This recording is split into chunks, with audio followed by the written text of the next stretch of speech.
Oke, assalamualaikum warahmatullahi wabarakatuh. Saya Rizwan Anton Nugroho dengan NIM 22115247. Di sini saya akan mewawancarai salah satu narasumber kita. Bisa diperkenalkan dulu, Mas? Namanya siapa dan bisnisnya apa? Terus sudah berapa lama di bisnis ini? Oke, sebelumnya Assalamualaikum warahmatullahi wabarakatuh. Ya. Nama saya Benny Maulana Marifi. Saya sekarang sedang berkecimpung di dunia jualan online. Jualan online? Ya, atau lebih tepatnya dropshipper. Oh iya, benar. Seperti itu background saya, Mas. Udah berapa lama Mas di dunia dropshipper ini? Untuk di dropshipper ini awalnya saya dimulai itu 2020. Udah 5 tahun ya? Hampir 5 tahun ya? Hampir 5 tahun ini. Udah lama. Oke, langsung aja masuk ke pertanyaan selanjutnya. Bagaimana cara Mas Benny untuk menangani konflik yang muncul dalam tim? Biasanya kalau misalkan nih dari salah satu anggota kami mengalami konflik, kami biasanya melakukan perundingan. Biasanya kita telusuri dulu siapa yang ada perbedaan pendapat apa, karena biasanya konflik itu biasanya berawal dari pendapat yang berbeda kan. Iya. Kita perundingkan, nanti kendalanya itu apa, siapa yang melakukan kesalahan, berarti kita istilahnya kita musyawarahkan bareng-bareng. Jadi kita tahu nanti untuk istilahnya siapa yang istilahnya itu konflik itu dari apa sih, nanti kita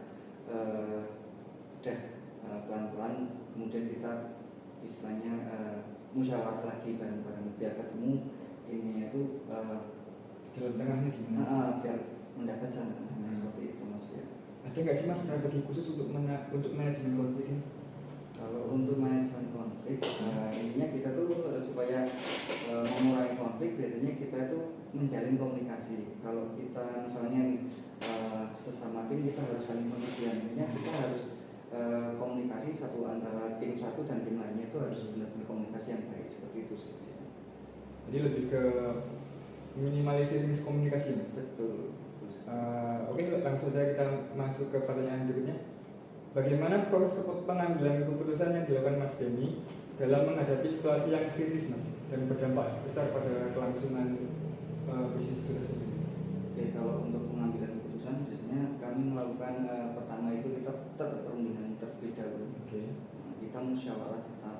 Jadi kita kan karena banyak tim ya, banyak anggota, jadi kita tetap harus melalui musyawarah. Ketika musyawarah itu sudah ditentukan, kita harus menunjuk apa yang harus kita tentukan seperti itu. Nah, kebetulan semuanya itu mengarahnya karena saya yang punya di sini, biasanya mengarahnya saya yang harus mengambil keputusan seperti itu. Karena saya di sini posisinya leader seperti itu. Kalau biasanya ngambil keputusannya itu berdasarkan voting atau Mas Benny sendiri yang menimbang baik buruknya? Kita biasanya dengan voting. Voting. Mana yang lebih banyak kita yang ambil seperti itu. Oke, baik. Pertanyaan selanjutnya, bagaimana cara Mas Benny memastikan koordinasi yang efektif dalam organisasi untuk mencapai tujuan bisnis? Kalau untuk koordinasi yang baik ya, seperti tadi yang saya katakan, pasti kita awal mulanya kita harus musyawarah. Pasti musyawarah, karena dengan musyawarah kita pasti koordinasi dengan satu sama lain agar tidak menimbulkan perbedaan pendapat seperti itu. Paling seperti itu sih, Mas. Ya.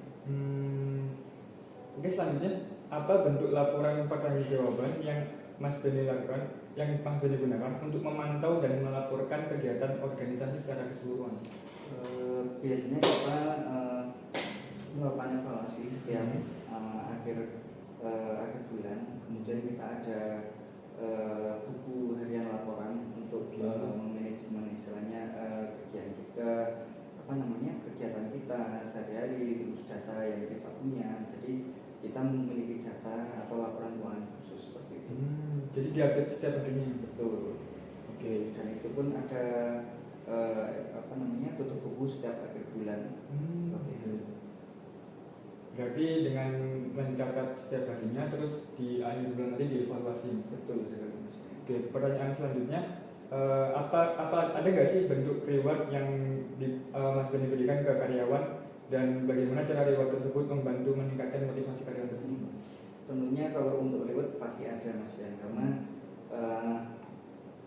selain ada reward pasti juga ada punishment kan, karena di sini kalau misalnya ada yang melakukan ketidakdisiplinan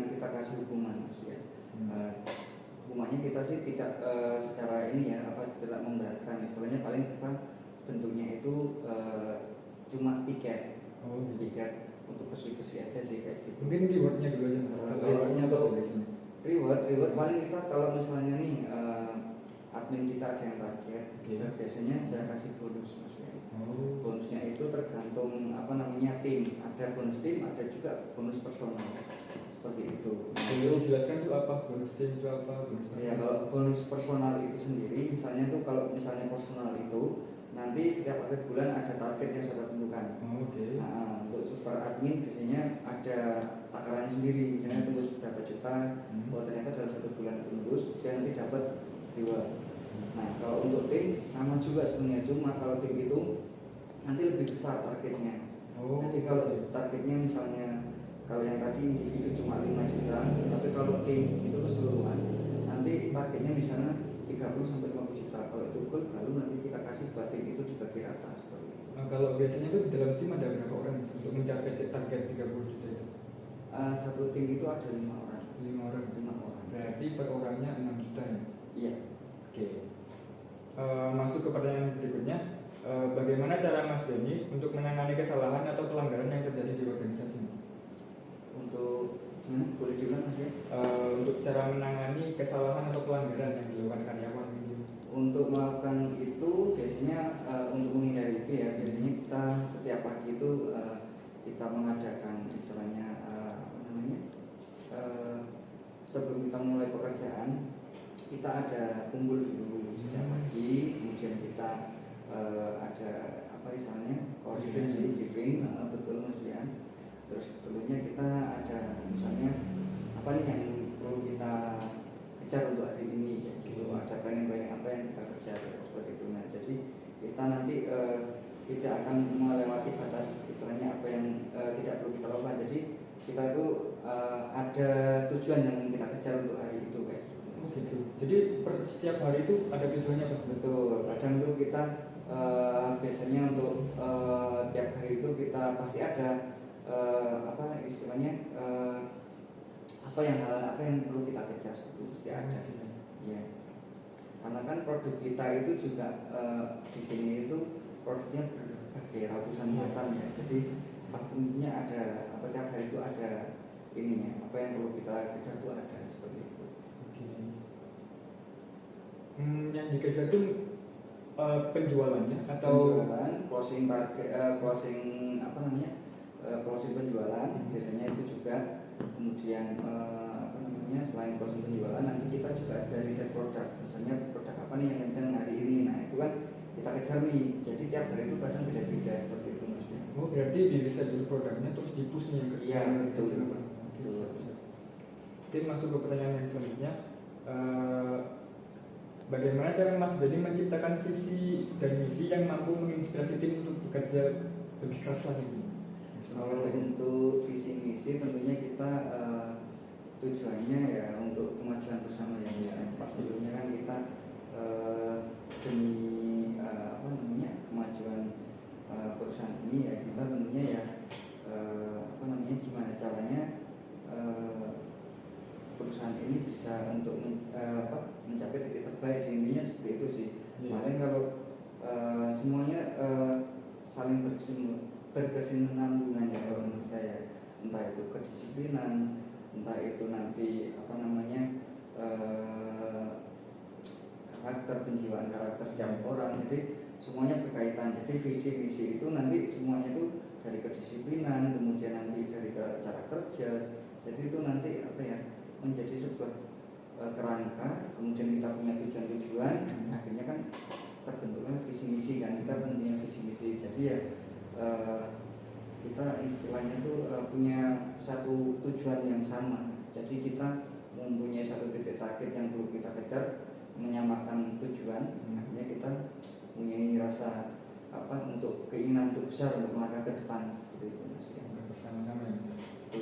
Oke, selanjutnya apa pelajaran terbesar yang pernah Mas Benny dapatkan dari kegagalan dalam bisnis ini atau mungkin bisnis lain yang pernah Mas Benny jalankan, dan bagaimana hal tersebut mempengaruhi gaya hidup Mas Benny?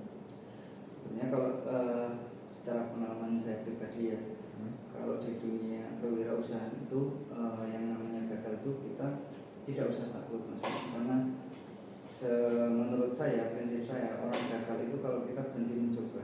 Selama kita masih mempunyai keinginan dan masih ingin mencoba terus sampai kita menemukan titik di mana kita mencapai sebuah keberhasilan. Nah itulah yang dinamakan menurut saya itu kesuksesan. Karena kalau gagal itu ya kalau kita berhenti, menurut saya seperti itu sih Mas Fian. Jadi ini terus mencoba sampai Betul, berhasil. betul. Oke, Dan yang kedua itu ini Mas, jangan takut gengsi, intinya itu. oh iya siap. Selama itu positif ya udah kita Jalani pokoknya itu ya. Betul. Oke. Pertanyaan selanjutnya sekaligus yang terakhir, apa ada saran nggak sih buat mahasiswa yang mungkin ingin memulai bisnisnya, terus apakah ada mungkin cara membangun SQ atau spiritual quotient, apa ya bahasa ini ya, kecerdasan spiritual Mas, Kalau menurut saya ya, untuk menginspirasi mahasiswa itu. kalau menurut saya pesan atau saran untuk mahasiswa menurut saya yang pertama kejarlah skill atau ilmu setinggi mungkin. Nah, dari ilmu itu nanti diambil dari pengalaman-pengalaman kan. Nah pengalaman-pengalaman itu dapatnya dari mana? Dari orang-orang yang sekarang sudah berhasil. Nah intinya itu kalau pengen sukses kita kan untuk dekatlah dengan orang-orang yang sukses.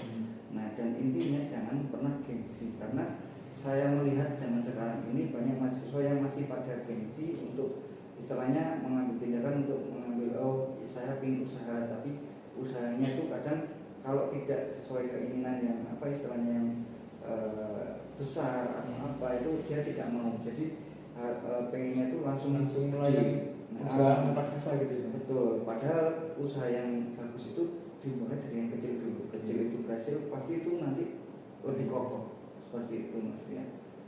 Oke, mungkin itu aja Mas interview kali ini.